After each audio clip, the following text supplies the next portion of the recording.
told my husband, "Don't mess with my AP, he'll hurt you badly," after he caught us. Then he did this. Marriage is often a journey filled with unexpected twists and turns, moments of joy and periods of trial. My husband and I had our share of these moments, but nothing prepared us for the storm that would come after he caught me in an affair. The events that unfolded after he found out would change our lives forever, and the words I uttered in the heat of the moment. My husband, male 26, and I, female 25, met on social media, well, on Facebook to be specific. Well, he had sent me a friend request one day, and usually I do not accept friend requests from people I do not know. But that day, as I was scrolling through my phone, all bored and cooped up in the house, I found myself accepting his request. Well, not before I checked his account, and if he was a catfish or a real person, after I had confirmed that I accepted his request. Within any minutes, the guy sent me an inbox message on Facebook Messenger. A few days later, we met at RIRI's Chinese takeaway restaurant that had recently opened around the corner. When we met, he was actually finer than in the pictures. Not to say he was ugly in the pictures or something. He was handsome, very handsome, but seeing him live. We were already friends, he was a good listener and a very good advisor to have. He was a very fun person to be around with. Our energies clicked, We got along very well.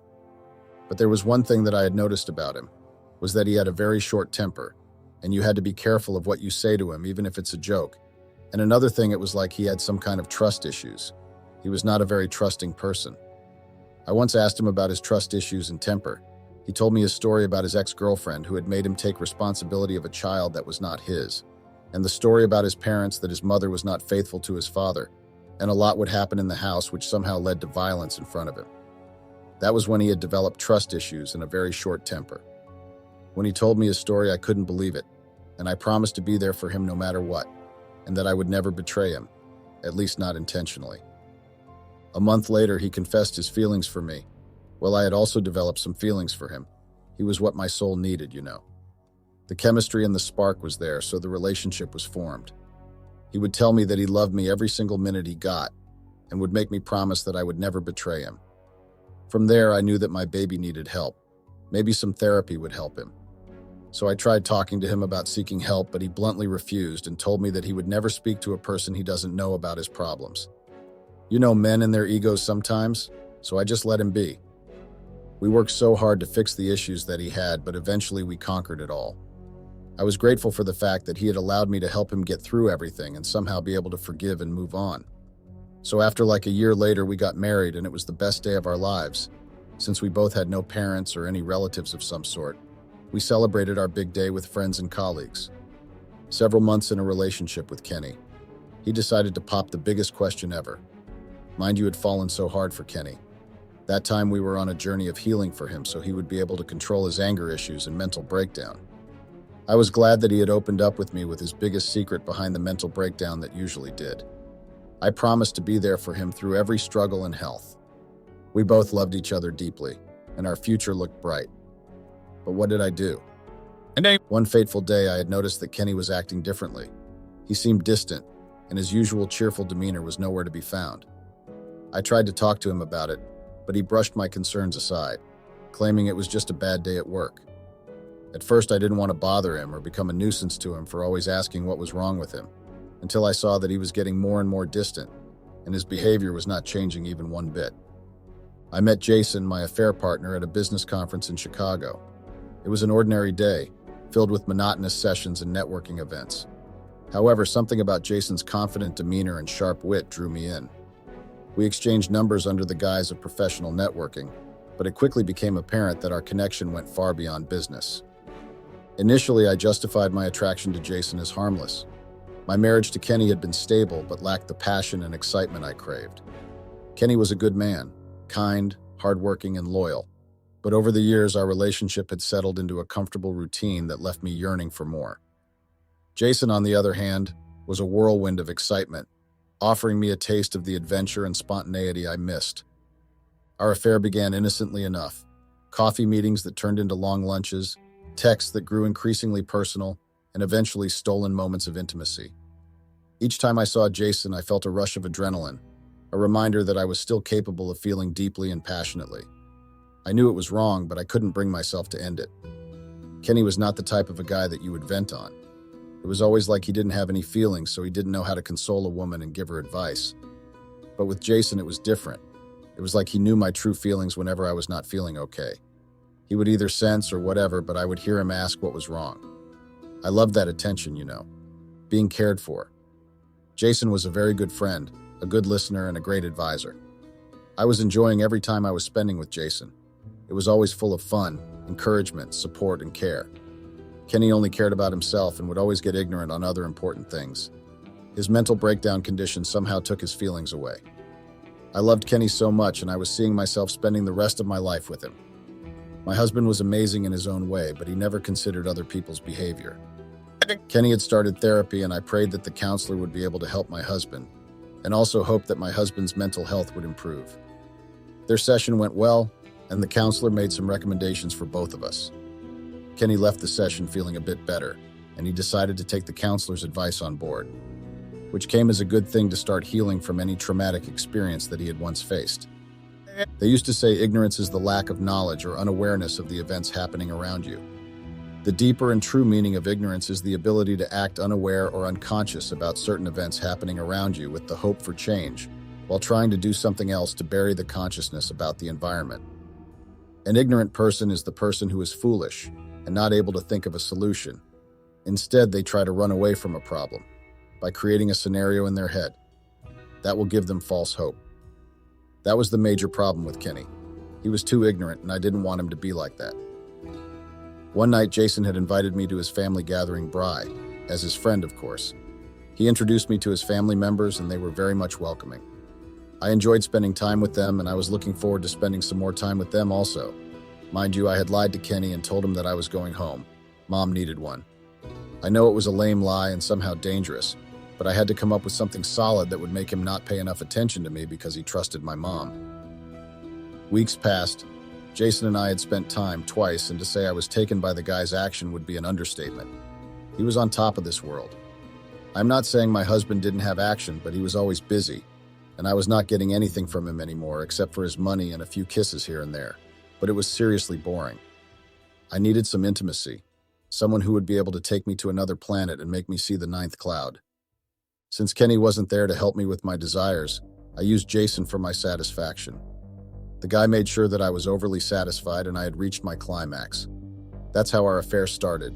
Well, we started calling our thing an affair when we had seen each other for the third time, and both of us couldn't get enough of each other. I was so much into the moment to the point that I even lived a double life. I loved my husband a lot, but I loved what Jason was doing to me more. I had been living a double life, sneaking around behind my husband's back with a man named Jason. Their affair had been going on for months, hidden beneath layers of lies and deceit. I knew that if Kenny was to find out, a lot would be destroyed and lost. I know what I did was really a selfish and greedy move, but my affair with Jason was only for intimacy and nothing more. Yes, there were feelings involved, but I couldn't love him just like I loved my husband. Jason and I were so careless we didn't even think of the consequences of our actions. We were just caught in our own bubble of being intimate. I really loved how Jason was making me feel worthy of his time and attention. I know that Kenny was always at work because he wanted us to have a good life, and so that he would be able to take care of me without any struggles. So one fateful day, as Jason and I were strolling through the park, lost in our own little world, we failed to notice my husband Kenny, approaching from the opposite direction. As we turned a corner, there he was, standing right in front of us, his expression a mix of shock and betrayal. The day Kenny discovered the affair was like any other, or so I thought. I had grown complacent, convinced that I could keep my double life a secret. But secrets have a way of revealing themselves, and mine was no exception. Kenny found out through a series of incriminating texts he stumbled upon on my phone. That's what he told me. Well, us, because I was with Jason that time. The look of betrayal in his eyes was something I will never forget. The confrontation was explosive. Kenny demanded answers, his voice shaking with anger and hurt. In a moment of panic, I blurted out the warning that would come to haunt me. "Don't mess with my AP, he'll hurt you badly." It was a desperate attempt to protect Jason and myself, but it only served to escalate the tension. I didn't know what to say to make Kenny at least leave so we can at least solve the matter when we are in a private area. Kenny's initial reaction was a mix of fury and confusion. He couldn't understand why I had betrayed him, why I had turned to another man for the passion and excitement that seemed to elude our marriage. The emotional toll was devastating for both of us. Kenny withdrew into himself, spending hours in silence, grappling with the reality of my infidelity. Despite the pain, Kenny was determined to confront the situation head-on. He decided to meet Jason, to face the man who had come between us. I was terrified of what might happen, knowing that Jason was not someone to be trifled with. He was a fiercely protective and aggressive man when provoked, and I feared for Kenny's safety. So I followed him when he went to confront Jason because I didn't want him to do something that would land him in trouble. When we got to the place, name withheld due to personal privacy reasons, it was like Kenny was expecting that I would follow him. So when he saw me, he just said, "Good, you are also here." So as he was talking, I told him that he shouldn't do what he was thinking of doing because Jason will hurt him badly, and he should stop acting tough. The shock on his face quickly turned into anger as he confronted us, feeling betrayed and hurt by my actions. The way he was so angry, well, even angry is a small word. He was enraged and unable to control his emotions. He lashed out at my affair, Jason resulting in a physical altercation that left us all shaken and embarrassed. The confrontation between Kenny and Jason was inevitable. It happened on a rainy afternoon in a secluded parking lot at Jason's work, away from prying eyes. Tom approached Jason with a mixture of anger and desperation, demanding that he end the affair and leave me alone. Jason, true to his nature, did not back down. The encounter quickly turned physical, with Jason delivering a harsh warning of his own. I didn't know what to do nor say. I knew that if I were to say something, I would say something wrong and it would anger him more. I tried separating him from Jason because he was attacking Jason and was hurting him so badly. People who were passing by were looking at us like they were given a free show. The aftermath of this confrontation was brutal. Kenny and I went back home bruised and battered, his spirit even more so. The physical wounds would heal, but the emotional scars ran deep. Our marriage, already strained, was now hanging by a thread. The reality of my actions and their consequences hit me with full force, leaving me to question everything I thought I knew about love, loyalty, and commitment. As much as I was really scared to face Kenny, but I knew that I had to somehow, so I would get over it and move on. I had a hope that he would believe my lie and forgive me. I didn't want to lose my husband just because of a fling and desires, but I guess sometimes hopes are only meant to stay as hopes. As I entered our empty house, the reality of what had just transpired hit me like a ton of bricks. When I got home, I couldn't believe my eyes. I was met by smoke that was coming from the car garage. I really thought that maybe Kenny had done something to himself, so I rushed to where the smoke was coming from. When I reached the garage, I saw Kenny holding all my new clothes. Well, the clothes that were bought by his money, he was actually setting them on fire. I tried asking him to stop and somehow tried to take them off him, but he just slapped me and told me to go inside and take all my old rags and go out of his house. I couldn't believe what Kenny was really doing. Sure, I had done him wrong in the worst way possible, and what I did was really unforgivable, but he didn't have a right to do what he did. He may have attacked Jason, but he wasn't supposed to burn my clothes just because they were bought with his money. And to think that was not the worst thing that he had done. I really thought burning my clothes would be enough for him to satisfy his angry heart. Little did I know that the man of the house would actually do something bigger and more heartless than just burning my clothes. A few days later, I went back to my apartment that I had lived in when I was still working at the radio station. I respected Kenny's wish of me moving out of the house, but to say I was heartbroken would be an understatement. I was shattered, I had no clothes, and I only had my old clothes, which were no longer fitting my body. As I was in the apartment, I had bought a few groceries that would last me for a couple of days until Kenny calms down and maybe consider fixing our marriage. That's what I hoped for. I missed him so much, and I had realized that being away from him made me feel incomplete. 1 month later, my landlord came to me and asked for the rent money for the month. Yep, I had stayed there for the whole month, still waiting for Kenny's call, maybe. I had tried calling him and sent him so many text messages, hoping that he would get back to me at least. I told the landlord that I would go to the shops, then I would withdraw the rent money. When I got into the grocery store, I had already brought everything that I needed, and when I got to the pay register, I got the shock of my life. As I was taking out my items on the trolley, I tried swiping my card, but the card just declined. I tried several times and even tried other cards to see if they would go through, but no, they all declined. I even went to the ATM, but I only got an ATM slip. It was really frustrating and embarrassing because I had made other people wait in line for like 15 minutes while I was trying to withdraw the cash, but failing. I then decided to go to the bank's branch to find out what was happening and why my money was not coming out in all my cards. When I got to the bank, I was assisted, and I was told the most unbelievable thing ever. I was told that my accounts had no money, and the other that Kenny had opened for me was blocked and reported as a fraudster account. I just couldn't believe Kenny. Mind you, that time I had no food in the apartment, I haven't paid rent, meaning my life was just F************* D up. Kenny managed to ruin my life just because of an affair that I had with Jason. Worst part is that he didn't even want to give me a chance to explain myself, even though he wasn't going to believe me.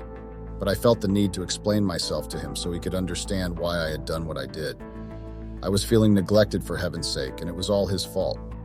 I'm not saying he wasn't supposed to focus on his work and his projects, but he had to remember that he had a wife that he had left in the house that also needed his time and attention.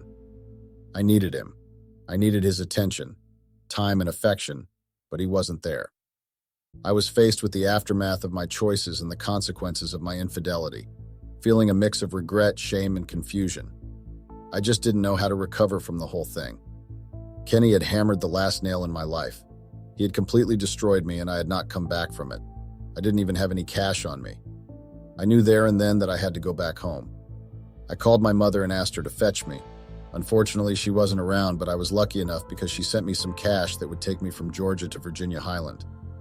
My heart was so shattered, I even thought of doing the worst to myself, but I would think of my mother and how she would feel. My mother was really disappointed in me when she learnt about what had really happened between Kenny and I. She asked me once, but I didn't give her straight answers. I told her lies. I just couldn't bring myself to tell her what had really happened to my marriage. I think she called Kenny and asked what had really happened between us because a day after I had told her the lies. She came to my room with rage written all over her face. She was super angry and disappointed. She asked why I had acted like a hook and went outside my marriage and committed adultery, the worst part of which was gallivanting about my affair in public, knowing very well that my husband is a traveling man. He goes everywhere for his businesses. I knew that what I did would have consequences and bad outcomes, but I wasn't expecting something so big.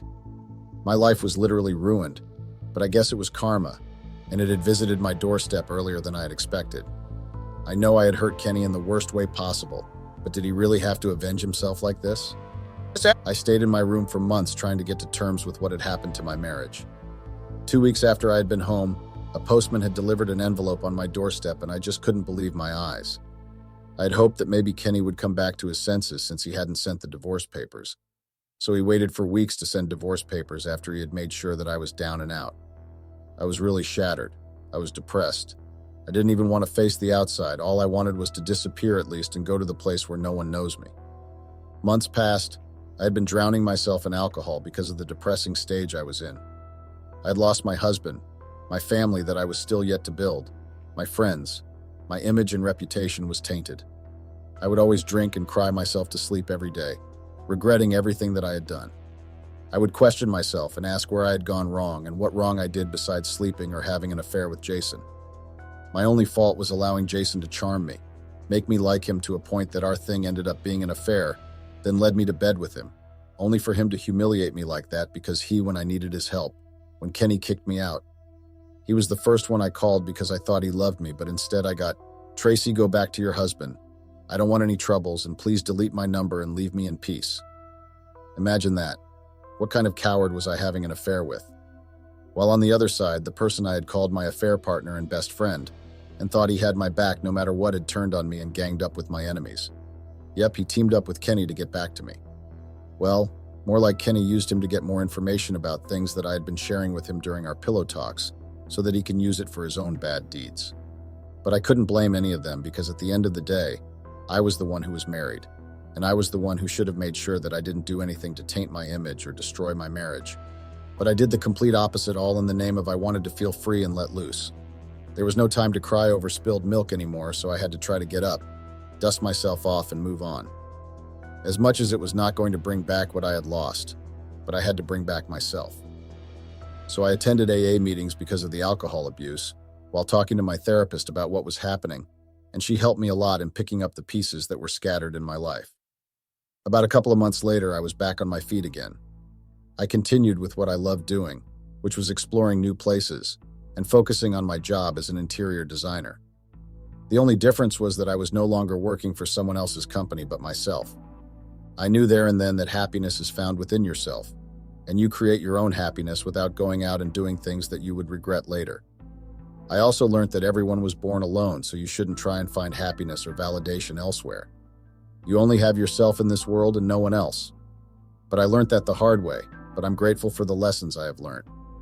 This took a lot for me to share. I'm not proud of it, but I am proud of the woman I had become. I spent months indoors and decided that it was time to move on. With my mother's help, of course, she got me help. A therapist that spent a lot of time trying to make me open up about my marriage troubles. It took her 2 weeks trying to make me open up, and I was really grateful for her patience. I eventually opened up and tried to let go of the past and focus on the future. In a moment of clarity, I knew I had to make things right and face the music for my actions. A few weeks later, I was slowly getting back to being my old self, and I was trying to pick up the pieces that had been broken. I knew that in order for me to move on, I had to start by forgiving myself and forgive Kenny. So I sat down in my room and wrote a heartfelt letter to my husband, pouring out my remorse and asking for his forgiveness. I know that I had done him wrong, and I was really regretting my actions. I was driven by greed and desires that clouded my eyes and made me take bad decisions. It was really a lot to take in, but I knew that bit by bit I had to move on and live my life to the fullest. I had even applied for jobs in different radio stations. I had a hope that with the experience and the years that I had spent at Atlanta radio station, they would work in my favor and maybe get me a space. My mother was the support system that I had needed and my strength to get me going. I would never trade that woman for nothing. She is truly my rock and my fortress. She made me believe that everything would be okay and I would heal eventually. My separation with Kenny really destroyed me. I had thought I would never be able to get up, but by the grace of God, I did get up stronger than ever. But what I owe myself now is forgiving Kenny for the distraction that he had caused my life. I really want to move on, but it seems like there is something pulling me back, and it is longing for Kenny. I had found solace in new routines. I started running every morning, the physical exertion mirroring my internal struggle. The rhythmic pounding of my feet on the pavement became a meditation, a way to clear my mind and focus on the present. I joined a local support group, meeting others who had faced similar crises, and found comfort in their shared stories and mutual support. Slowly, I rebuilt her life. I returned to her passion for painting and interior designing, something I had abandoned after marriage. My small apartment began to fill with canvases, each one a testament to my journey of self-discovery and healing. You heard right. I moved out of my mother's house after I had started to see changes in my life, and the improvement I had made plus my talents were working out for me. I also reached out to Mark, not to rekindle our relationship, but to apologize and seek a way to work on our differences amicably for the sake of our families. Kenny, initially resistant, began to see the changes in my life. My sincerity, my dedication to becoming a better person, and my unwavering commitment to myself gradually softened his heart. We started having civil conversations, eventually leading to shared life lessons and advice. Both our families, once caught in the crossfire, began to experience a semblance of normalcy and stability. Years passed and the scars of betrayal slowly faded. I continued my therapy, my art and interior designing, and my running.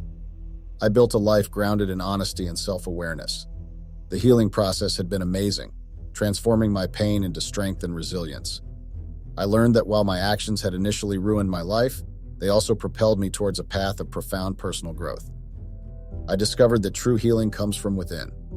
I embraced my flaws, learned from my mistakes, and emerged stronger and more compassionate. My journey wasn't about finding another partner or seeking validation from others. It was about reconnecting with myself and creating a life filled with purpose and authenticity. And in that, I found a peace I had never known before. A year later, I decided to join a support group for people in open relationships and started dating casually. I found that being able to explore my sexuality without restrictions was liberating and empowering. I decided to live my life for me. Yes, I had casual hookups or relationships, but none of them had my heart like Kenny. They were what I call time passers, and they really helped me to explore my desires. I continued partying, going to clubs, and meeting new people. Even though I missed Kenny, well, I still miss him, but I had to put myself first and put my needs and happiness on my first priority list. One day, I received a message from Kenny, which was quite a surprise to me because I never thought I would get any sort of communication with Kenny after how things ended between us. In his message, he was apologizing for being so stubborn and inflexible, and asked if we could meet for coffee to talk things over. For some reasons, I agreed. I mean, things didn't end well and we went our separate ways in a very harsh and hurtful way. So we met at a local cafe. We talked for hours about our relationship, our regrets, and our future. We realized that we both still cared for each other, but knew that we couldn't go back to the way things were before. I mean, Kenny was a workaholic and I was a lover of exploration, meaning our marriage was doomed from the very beginning. I know I should have let him know about my likes and desires before we even started dating, but I thought I had changed and I was ready for the commitment. Kenny and I were two different people, which was why it was hard for him to agree to open our relationship. He is always about work, loyalty, spoiling, and loving. It's like his life is in the eggshell and it's not moving because it keeps going in circles. And I didn't want to be in the eggshell with him.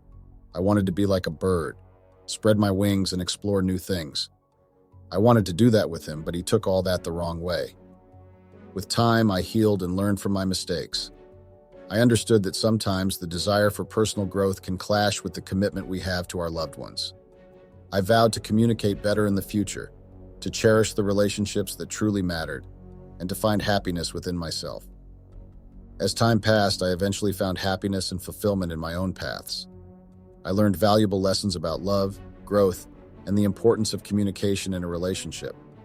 And though my love story had ended, the memories that I had shared with Kenny would forever hold a special place in my heart. My healing journey has taught me the importance of individual growth and finding a balance between personal desires and the commitment to a partner. The support group really helped me discover things that I didn't even know about myself either. I understood that relationships could evolve and change, and that sometimes difficult decisions had to be made for the sake of personal happiness and fulfillment. Just like how my marriage ended, I know it was not an easy decision for Kenny to make, but at the end of the day, he had to make one. Sometimes, despite the love shared, two individuals may find themselves unable to align their desires and needs, leading to the difficult decision of parting ways. I was happy at the fact that I was able to voice out my feelings and desires to Kenny, even though things didn't go the way I had wanted to go. But I guess that is how life is. I miss Kenny so much, but sometimes putting yourself and your happiness first needs some compromises. I don't know what would have happened if I continued to stay in the closet and be unhappy in my marriage.